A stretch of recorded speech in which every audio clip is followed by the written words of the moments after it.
আজ তো কালী পুজো, আর সেই সঙ্গে আমাদের লক্ষ্মী পুজো হয়। আর আমাদের লক্ষ্মী আমাদের হাতে গড়তে হয়। এই যে চাল ভেজানো আছে, এই চালগুলো, এটা আতপ চাল, এটা বেটে মিহি করে বেটে ঠাকুর গড়তে হয়। তা আজকে তোমাদের সঙ্গে সবটাই শেয়ার করব, তোমরা প্রথম থেকে শেষ পর্যন্ত পুরো ভিডিও দেখতে থাকো। যে এই চাল বাটাটা হলুদ দিয়ে মেখেছি, এটা কাঠকয়লা, এটা শিং পাতা, এটা সিঁদুর দিয়ে রেডি করে রেখেছি। এবার এটা মাখবো। আমাদের এই লক্ষ্মীটা কলাপেটো কেটে তাতে কলাপেটোর ওপরেই তৈরি করতে হয়। আমাদের এখানে ঠাকুর বানানো হচ্ছে। এই যে এগুলো কি বানাচ্ছে বলো? এটা নারায়ণ, হ্যাঁ, এটা লক্ষ্মী, হ্যাঁ, আর এখানে করব কুবের। আচ্ছা, এই যে কুবেরটা এই যে শিং পাতা দিয়ে বেটেছি, চালটা অল্প দিয়ে বেটেছি, এবার চাল বাটা মিশিয়ে তৈরি করছি এটা।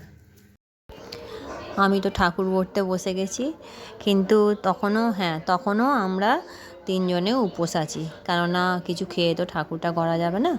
উপোস আছি। আমার যা করছে, ঠাকুরের ভোগ রান্না করছে, আর শাশুড়ি মাও ঠাকুরের টুকটাক করছে জোগাড়, আর পারে না অতটা।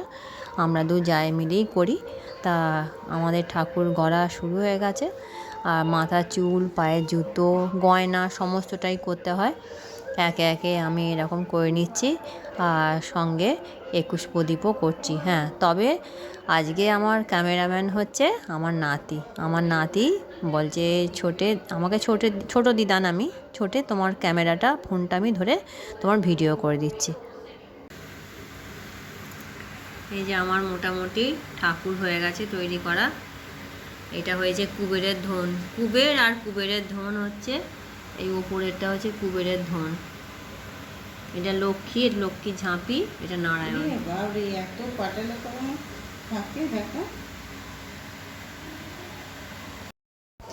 এই যে আমার লক্ষ্মী গড়া হয়ে গেছে, লক্ষ্মী, নারায়ণ, কুবের, আর সঙ্গে ওই চাল মাটা দিয়ে 21টা প্রদীপ করতে হয়, আর তার সামনে আছে ওইটা সুখের প্রদীপ। পুজো করতে যাওয়ার আগে আলক্ষ্মী বিদায় করতে হয়। ওটা পুকুর পাড়ে গিয়ে যে পুরোহিত মশাই আগে ওইটা পুজো করে এসে তারপরে লক্ষ্মী পুজোয় বসে।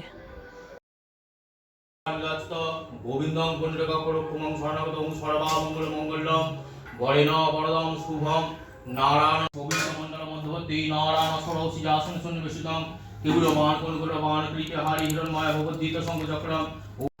এবার 21 প্রদীপটা দিয়ে আরতি করা হবে, আর তারপরে সুখের প্রদীপ দিয়ে আরতি করা হবে। আমাদের এইভাবেই নিয়মটা পালন করা হয়। এই যে ঠাকুরের ভোগ হয়ে গেল, পুজো হয়ে গেছে। এই যে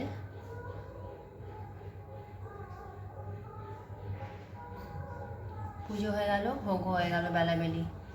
আমাদের আজকে হয়েছিল শাক ভাজা, কপি ভাজা, কুমড়ো ভাজা, পটল ভাজা, আলু ভাজা, বেগুন ভাজা, নারকেল ভাজা, আর কল আঁটি ভাজা, আর খিচুড়ি।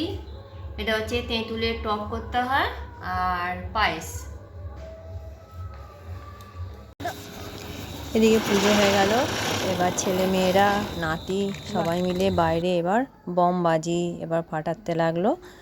খানিকক্ষণ ফাটানোর পর তারপরে বাড়িতে এসে সব খাওয়া দাওয়া করলো।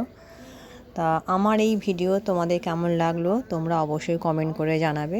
তোমাদের কেমন নিয়ম তোমরা সেটাও জানাবে আমাকে। তা যদি আমার এই ভিডিও ভালো লেগে থাকে, আমার চ্যানেলটি সাবস্ক্রাইব করবে, লাইক করবে, আর পাশে থাকবে। আজকের মতন টাটা। দেখা হচ্ছে পরের একটি ভিডিওয়।